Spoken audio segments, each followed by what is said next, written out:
चंदा, ये रहो चंदा। और वह पानी में हाथ मार करके बोले मैया ये चंदा ना है, ये तो पानी है, मोए तो ऊपर वालो चंदा चाहिए। मैया बोली ओ याकू ये चंदा कैसे ला करके तुम? मैया बड़ी परेशान। सो गोविंद से बोली लाला ये चंदा मैं तो को ला करके नहीं दे सकूं। सो गोविंद बोले मैया हमें माखन नहीं खाएंगे, हमें तो चंदा चाहिए और अवई चाहिए। चंदा के पीछे पड़ गए और जाकर के कोने में बैठ गए। बोले मैया हम तो ते बात नहीं करेंगे जब तक तू हमें चंदा ला करके नहीं देगी। मैया बोली अब याकू में चंदा कैसे तो? गुस्से में गोविंद बैठ गए। मैया बोली लाला देख ऐसे गुस्सा नहीं करते, और तू माखन नहीं खावेगो तो तेरा पेट पीठ से चिपक जाएगा। तू वैसे ही बहुत मोटो है और मोटो है जावेगो। कन्हैया बोले मैया तू जब तक हमें चंदा नहीं देगी हम माखन नहीं खाए। मैया बड़ी परेशान। कन्हैया बोले ओ मैया हमें चंदा देती है कि नहीं देती? मैया बोले मेरे पास में चंदा है ही ना है तो मैं कहाँ ते दूं, ये मेरे हाथ में थोड़ी ही है। सो कोने में खड़े होकर के कहते मैया यदि तूने हमें चंदा नहीं दियो तो हम ब्रजवासियों की पंचायत में कह देंगे। सुनो भैया हम ब्रजवासियों की पंचायत में कह देंगे सुनो भैया ये हमारी मैया नहीं और हमें आगे बेटा नहीं, पहले या तो हमें चंदा दे दे और ना तो हम ब्रजवासियों की पंचायत में जा करके कहते हैं। मैया बोली तो कुछ जो को न सो कर ले, मेरे पास में चंदा ना है। तो कन्हैया बोले अब तो ये धमकी भी काम नहीं आ रही, अब कौन सी धमकी दूं? सो गोविंद हंसने लगे। तो मैया बोली लाला देख ऐसे गुस्सा नहीं होते, और तो को एक चीज दिखाऊं, देख माखन से भी कोमल चंदा से भी कोमल तेरे ताई बहू ले आऊं। जैसे ही बहू का नाम सुना तो गोविंद माखन भी भूल गए चंदा भी भूल गए और बोले मैया अब हमें बहू दे दे, अब हम तो बहू लेंगे, ना माखन चाहिए ना चंदा चाहिए, अब हमको बहू चाहिए। तो मैया बोली अब घर के सारे कामों को तब करूंगी जब तेरे ताई बहू ले आऊंगी। अब बता लाला तेरे ताई कैसी बहू लाऊं? तो कन्हैया क्या बोले मैया ऐसी बहू ले आइयो जब हम गैया चरावे जामे तो जेब में धल्ले जाए करे, ऐसी बोली ये बोली राधे राधे राधे राधे। और कन्हैया कहने लगे मैया राधिका गोरी से बिरज की छोरी से मैया करा दे मेरो प्यार। राधिका गोरी से बिरज की छोरी से मैया करा दे मेरो प्यार। राधिका गोरी से बिरज की छोरी से मैया करा दे मेरो प्यार। और मैया कहती है उम्र तेरी छोटी है नजर तेरी खोटी है कैसे कराए दऊं तेरो प्यार। नजर तेरी खोटी है उम्र तेरी छोटी है कैसे करा दूं तेरो प्यार।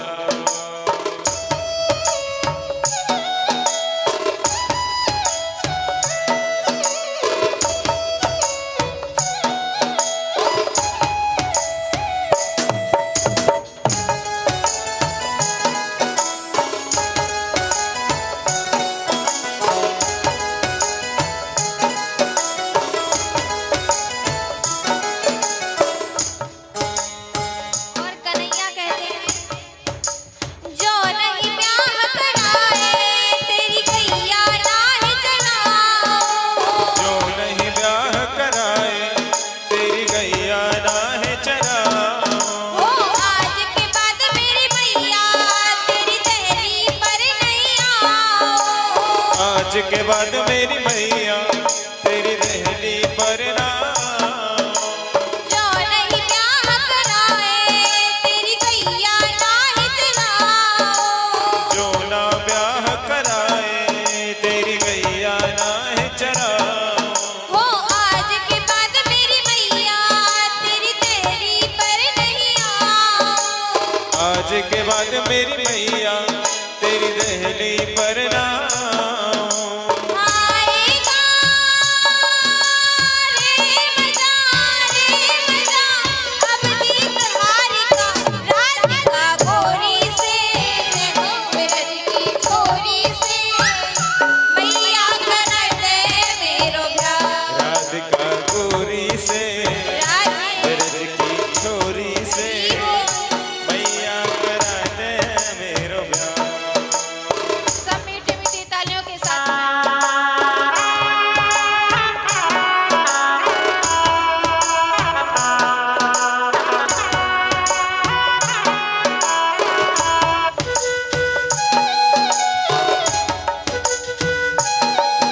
तेरी खोटी है, उम्र तेरी छोटी है, कैसे करा दूं तेरो प्यार। राधिका गोरी से जय हो ब्रज की छोरी से मैया करते मेरो प्यार। और अब मैया नहीं मानी तो कन्हैया क्या कहने लगे, मैया मेरो ब्याह कराए दे, मैया मेरो ब्याह कराए दे, छोटी सी दुल्हन मंगवाए दे, बड़े प्यार से लाए दे दुल्हनिया।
एक बोलो भैया जो बढ़िया गुफा हुए ना वो लाल रंग की हुए।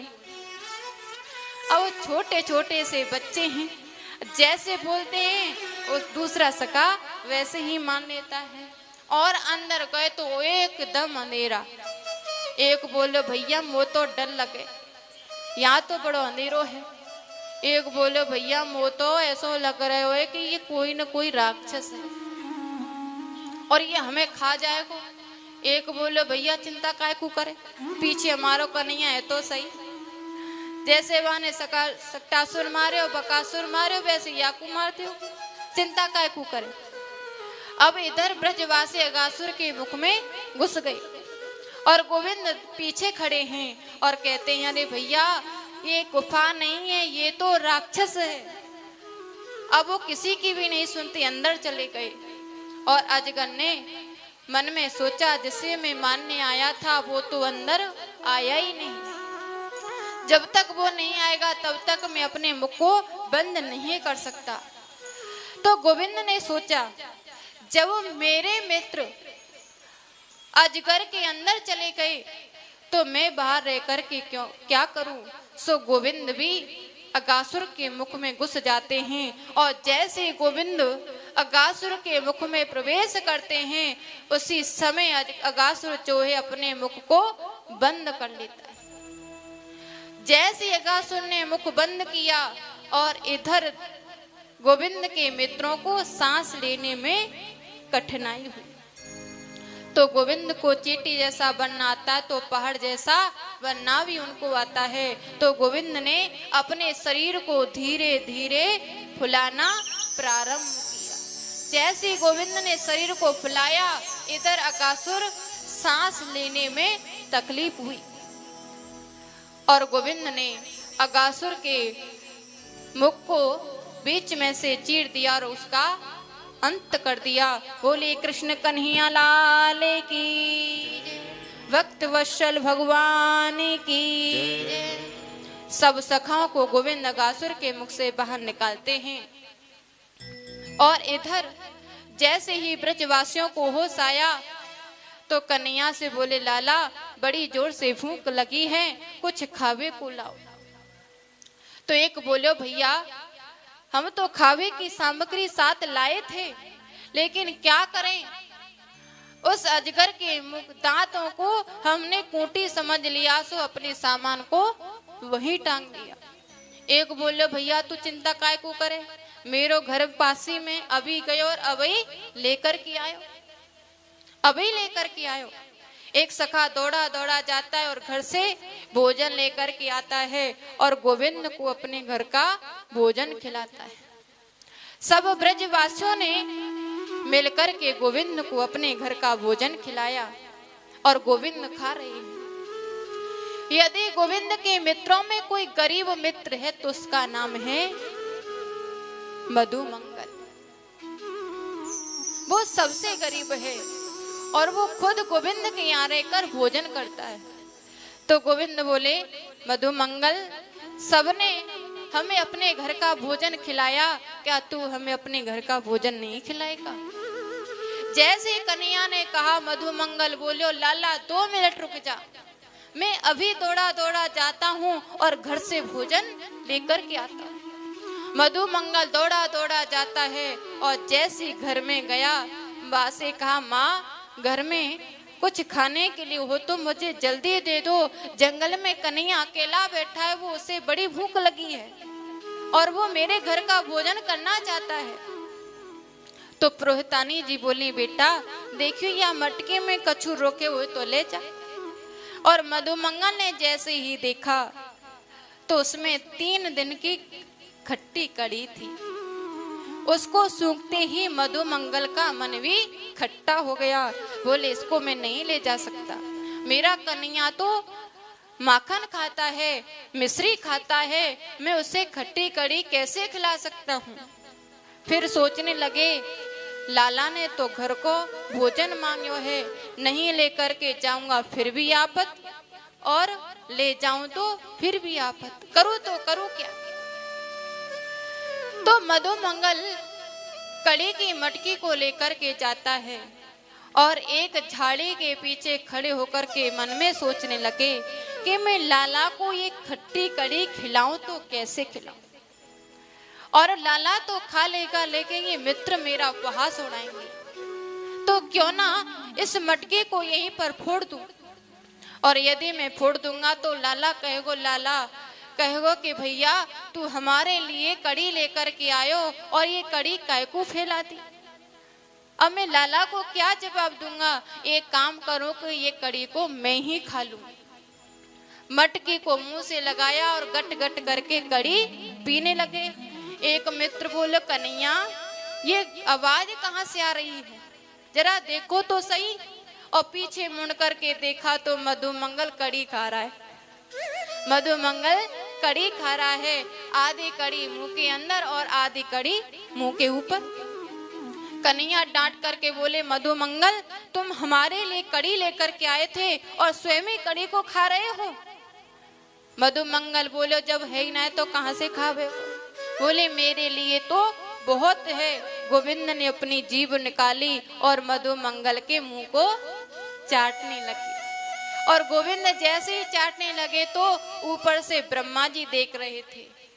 ब्रह्मा जी ने देखा कि ये कैसा भगवान है जो कि दूसरों की जूठन को खा रहा है, ये भगवान नहीं हो सकता। फिर ब्रह्मा जी बोले कि जन्म से पहले तो मैं इनकी स्तुति करने गया था, ये वसुदेव नंदन कोई और होंगे, ये भगवान नहीं हो सकता।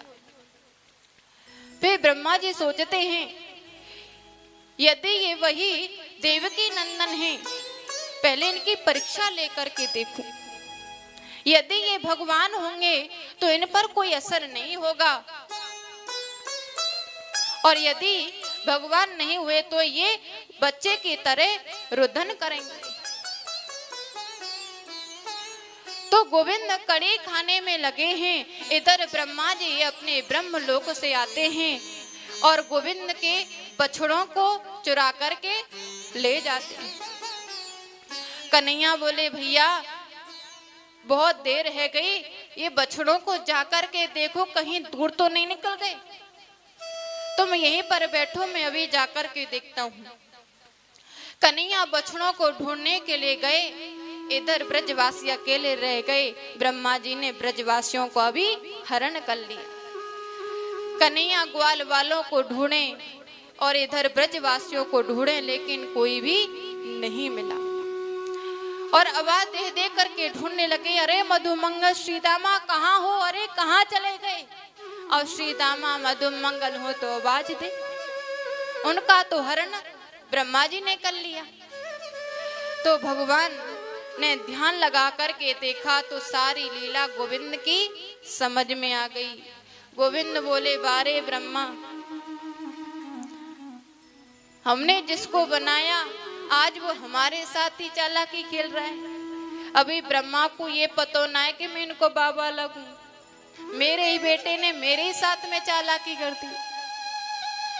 ब्रह्मा जी मेरी परीक्षा लेना चाहते हैं, लेकिन हम इसके भी बाप हैं। तो गोविंद ने अपने ही शरीर से जितने बछड़ों का हरण ब्रह्मा जी ने किया वो प्रकट कर दिए। जितने ग्वाल वालों का हरण किया वो भी गोविंद ने अपने शरीर से प्रकट कर दिया। नित्य प्रति गैया चराने जाते हैं और नित्य प्रति घर लौट कर के आते हैं। ये दृश्य